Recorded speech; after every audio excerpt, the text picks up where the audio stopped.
Olá pessoal, bem-vindo ao Média Ela Ensina. Antes de iniciarmos nossos estudos, não se esqueçam de se inscreverem no canal, dar o seu joinha e ativar o sininho para as novas notificações. Então vamos dar continuidade ao assunto pensando em hematologia, mas só uma recapitulação.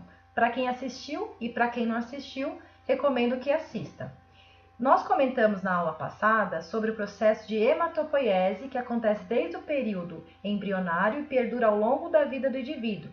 Comentei a respeito de quais são os órgãos responsáveis pela formação dessas células sanguíneas, lembrando que no período pós-natal a medula óssea assume esse papel tão importante na formação dos elementos figurados sanguíneos. Comentei também a respeito da sinalização desse processo, a participação das células estromais, a interação com as células tronco hematopoéticas e a presença de citocinas. Essa interação é de extrema importância para a ocorrência e regulação do processo de hematopoiese. E por fim, comentei também com vocês sobre a hierarquia do processo de hematopoiese, a partir de uma célula tronco hematopoética até uma célula sanguínea madura. Então vamos estudar o processo de eritropoiese, que significa a formação das células sanguíneas hemácias, também chamadas de eritrócitos ou glóbulos vermelhos. Então, observando novamente aquela hierarquia do processo de hematopoiese, a partir da célula tronco pluripotente, na presença do fator estimulador de colônia, haverá a produção de duas linhagens importantes, a linhagem mieloide e a linhagem linfóide. Essas células progenitoras, elas perdem a sua diferenciação na medida em que se transformam em células uniprogenitoras, ou seja, comprometidas com uma linhagem específica. Em se tratando de eritropoiese, temos a unidade formadora de coluna para eritrócitos, que na presença do hormônio eritropoetina vai dar origem aos eritrócitos maduros. No processo de eritropoiese, a gente observa que, até que a célula se torne madura, ou seja, uma hemácia, ela passa por um processo de diferenciação e amadurecimento. A célula inicial é chamada de proeritroblasto e tem como característica morfológica um núcleo arredondado de cromatina frouxa, com nucléolos bem evidentes e uma basofilia citoplasmática importante. Esse proeritroblasto ele vai dar origem ao eritroblasto basófilo, que por sua vez dá origem ao policromático. Esse vai se diferenciar em ortocromático, reticulócito e hemácia. O que a gente observa nesse processo de eritropoiese? Uma alteração de coloração citoplasmática. Então, uma célula que inicialmente era basofílica, agora ela vai se tornando cada vez mais acidofílica.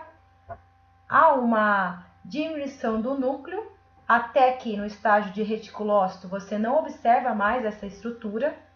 O que a gente observa ao longo desse processo de eritropoiese também é que as células elas vão diminuindo de tamanho até que a hemácia assuma um tamanho de 7 micrômetros. Então, observem, o proeritroblasto ele tem 18 micrômetros de diâmetro, ao passo que a hemácia madura por volta de 7. Para que haja essa redução no volume corpuscular das hemácias, é importante a presença da vitamina B12 e de ácido fólico. Tanto é que tem anemias que são classificadas de acordo com o tamanho dessas hemácias.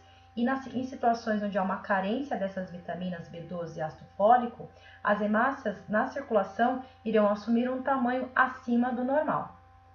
O que observamos também que vai acontecer a partir do proeritroblasto até o reticulócito é a síntese de hemoglobina.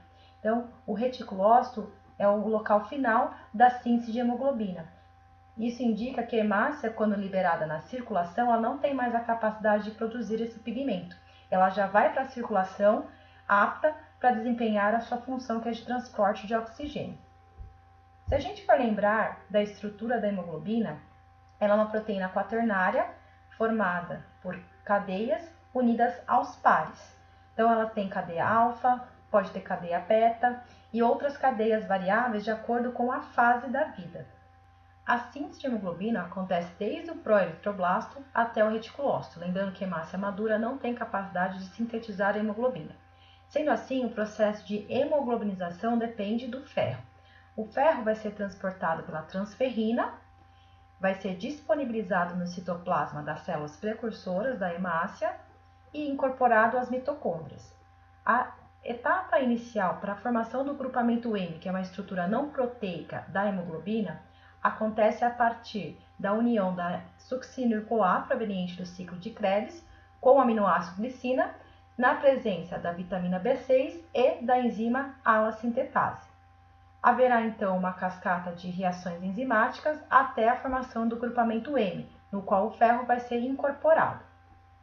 A porção globínica acontece nos ribossomos e depende da expressão de genes estruturais herdados. Então, os genes relacionados com a expressão das cadeias globínicas que formam a hemoglobina são o cromossomo 11 e o cromossomo 16. Então, existem anemias nas quais há um defeito na expressão desses genes, culminando numa redução das cadeias globínicas e até mesmo ausência. Essa anemia é conhecida como talassemias. Então, a gente tem as alfa-talassemias, quando tem um defeito no cromossomo 16 que expressa as cadeias alfa, e temos também a beta-talassemia, que envolve o cromossomo 11, responsável pela expressão das cadeias beta. O que é importante a gente lembrar também é o processo de degradação da hemoglobina. Então, comentei com vocês que a hemoglobina tem uma porção proteica e uma porção não proteica. A porção proteica vai ser reutilizada, para a formação de novos aminoácidos. O ferro vai ser reutilizado também e vai ser transportado novamente até os precursores eritróides para que seja incorporado durante o processo de hemoglobinização e, portanto, somente o grupamento M que vai ser degradado. O produto final da degradação do M é a bilirrubina. Parte da bilirrubina ela é conjugada no tecido hepático para se tornar mais solúvel e mais fácil a sua excreção, enquanto outra parte fica associada à albumina no sangue. Essa porção que fica circulante, acoplada à albumina, é chamada de bilirrubina indireta. E a que está sendo conjugada pelo tecido hepático é chamada de bilirrubina direta. Então, quando a gente fala em termos laboratoriais, dosagem de bilirrubina total é a somatória dessas duas frações. Quando tem um processo de destruição exacerbada das hemácias, lembrando que elas têm em média 120 dias de sobrevida, caso a sobrevida esteja reduzida, haverá formação de bilirrubina direta em grande quantidade, que excede a capacidade do tecido hepático em conjugá-la. Então, é comum nessas situações de hemólise, ou seja, redução da sobrevida dessas hemácias, aumento da bilirrubina indireta, levando ao que chamamos de icterícia. Tem uma célula que é importante para a gente avaliar esse grau de hemólise, que são os reticulócitos. Então, eu comentei com vocês lá no processo de eritropoiese que o estágio final de amadurecimento das hemácias são os reticulócitos, que eles têm uns vestígios de RNA. Então, em situações onde você tem uma destruição excessiva das hemácias na circulação, a medula óssea ela aumenta a sua capacidade de produção de células vermelhas na tentativa de compensar a perda na periferia. E nesse momento, haverá liberação de reticulócitos na circulação. Então, é muito comum nessas anemias chamadas hemolíticas, nas quais a sobrevida das hemácias está reduzida, a presença de reticulócitos no sangue periférico. E isso é chamado de reticulocitose, indicando que a medula está trabalhando acima da sua capacidade usual, ou seja, ela está hiperreativa. Então, utilizando uma coloração específica, que é o azul de Cressil brilhante, a gente consegue observar aqueles vestígios de RNA que são característicos do reticulócitos. Agora, se a gente for utilizar a coloração usual, que é chamada de panótica, que é uma coloração que a gente utiliza para fazer as extensões sanguíneas e observação das lâminas, a gente não consegue observar essas granulações, mas a gente consegue observar que há um aumento da coloração daquelas hemácias. Isso é chamado de policromasia. Então, a presença de células policromáticas da linhagem vermelha na lâmina indica reticulócitos. Aí é feita uma contagem, uma correção, para a gente estimar se de fato está acontecendo uma hiperatividade medular ou não. Mas é um exame importante né, em termos laboratoriais, e hoje já faz parte do hemograma, né? Então, é feita a contagem de todos os elementos figurados do sangue e em algumas situações, né, dependendo, o médico também já faz a solicitação da contagem de reticulócitos para avaliar como que está essa medula. Ela está hiperfuncionante, né, por conta de uma demanda maior, ou ela está hipofuncionante? Então, em se tratando de sebe vermelha, é importante a gente avaliar a contagem de reticulócitos na circulação. Algo que é importante ainda ressaltar em relação a essa formação de hemoglobina é que existem situações onde o ferro ele não está sendo disponibilizado para a incorporação ao grupamento M, como por exemplo nas anemias ferropriva, por carência de ferro. Então, o indivíduo ele não tem ferro, seja porque não faz a utilização adequada ou porque tem algum problema na absorção intestinal desse elemento, e aí não vai ter ferro disponível para incorporação ao grupamento M. Nesse caso, as hemácias elas vão ser, né, produzidas, no entanto, elas irão apresentar uma coloração mais pálida e são chamadas de hemácias hipocrômicas. Então, a gente também pode classificar as anemias em relação à sua coloração em hipocrômicas. Mas notem, a presença de hemácias hipocrômicas não é característico somente das anemias por deficiência de ferro, as anemias ferropriva. A gente também pode encontrar em outras situações, como por exemplo, nas anemias hemolíticas, né, que há uma destruição excessiva daquelas hemácias e o ferro não tem o tempo hábil para ser incorporado no grupamento M. Então, as hemácias elas ficam com uma coloração mais reduzida. Então, são hipocrômicas. Entre os fatores que são importantes no processo de eritropoiese, não podemos esquecer do hormônio eritropoetina, que é sintetizado pelos rins em situações de hipóxia. Então, as hemácias elas duram em média 120 dias. Após esse período, elas são removidas pelo sistema retículo endotelial representado pelos macrófagos, principalmente do baço, e isso cria uma redução na tensão de oxigênio, o que vai estimular a liberação de eritropoetina. Outros elementos que são fundamentais também são as vitaminas B12 e ácido fólico. Como eu já comentei anteriormente, elas são importantes para as divisões durante o processo de eritropoiese, para que um proeritroblasto se torne uma hemácia com seu tamanho normal. E ainda o ferro, que vai ser incorporado no grupamento M e vai fazer parte estrutural da hemoglobina.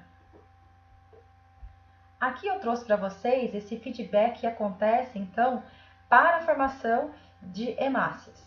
Então, a partir do momento que essas hemácias são reduzidas, né, há uma diminuição do nível de oxigênio que vai estimular os rins a produzir eritropoetina. Ela vai atuar nos percussores eritróides lá na medula óssea, estimulando a produção de mais hemácias. Isso pensando numa situação fisiológica, né? Mas imagine em situações onde você vai viajar para um local onde há uma tensão, né, reduzida de oxigênio, ou seja, você está numa condição de uma atmosfera, uma pressão parcial de oxigênio menor. Então, isso também vai ser um estímulo para a produção de mais hemácias. E aqui eu deixei um exemplo para vocês interessante quando a gente pensa nas anemias de uma forma geral, né? Então, a gente tem as anemias chamadas arregenerativas, então há um defeito, né, ou uma redução na produção de hemácias, e temos as anemias chamadas regenerativas, como as anemias hemolíticas, onde há uma destruição excessiva das hemácias na circulação, induzindo uma atividade dessa medula óssea, na tentativa de repor as hemácias perdidas na circulação. Então, aqui eu coloquei alguns exemplos de anemias hemolíticas, né, que se traduzem como anemias regenerativas, mostrando para vocês que essas anemias hemolíticas, elas podem ser por defeito, por exemplo, na estrutura da hemoglobina, como nas anemias falciformes. Pode ser por defeito na síntese das cadeias globínicas alfa e beta, como nas talassemias. Pode também estar relacionado com alterações na estrutura da membrana, por deficiência na expressão de alguma proteína de citoesqueleto, como, por exemplo, na acantocitose, na esferocitose hereditária. Então, essas que eu deixei aqui em vermelho são exemplos de anemias regenerativas. Então, há uma sobrevida diminuída dessas hemácias, porque elas apresentam alguma alteração em sua estrutura, seja na estrutura da hemoglobina, seja na sua estrutura de citoesqueleto, resultando então numa redução da sua sobrevida na circulação.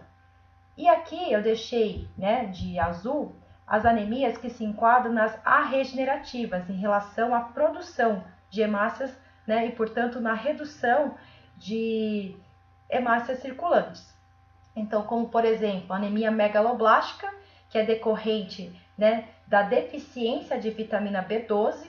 Então a gente consegue notar que as hemácias elas são maiores. Então aqui no centro eu tenho a estrutura de uma hemácia normal, né? Então ela tem esse formato de disco bicôncavo e ela tem em média 7 micrômetros. Se eu comparar, por exemplo, com essas anemias megaloblásticas, a gente observa uma estrutura totalmente diferenciada. Mas isso aqui é resultante de uma hipoprodução de hemácias por conta de uma carência de vitaminas.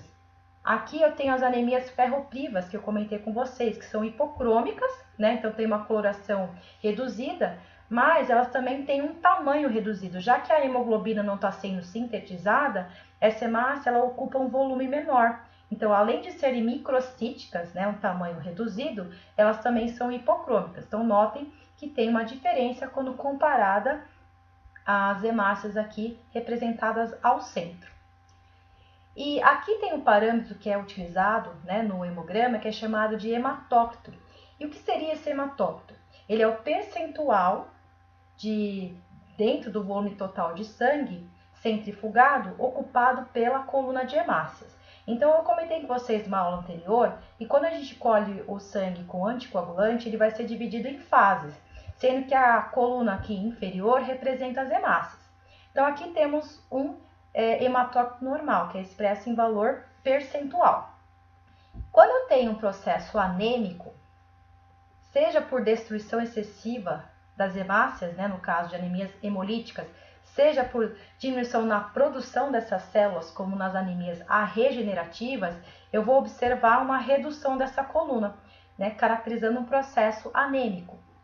E aqui eu tenho situações onde eu tenho uma proliferação das células progenitoras comprometidas com a linhagem vermelha, levando uma produção mais acentuada dessas células. Então, eu tenho aqui, por exemplo, uma coluna de hemácias maior do que, né, comparado com o valor de referência. Então, o exemplo aqui são as policitemias.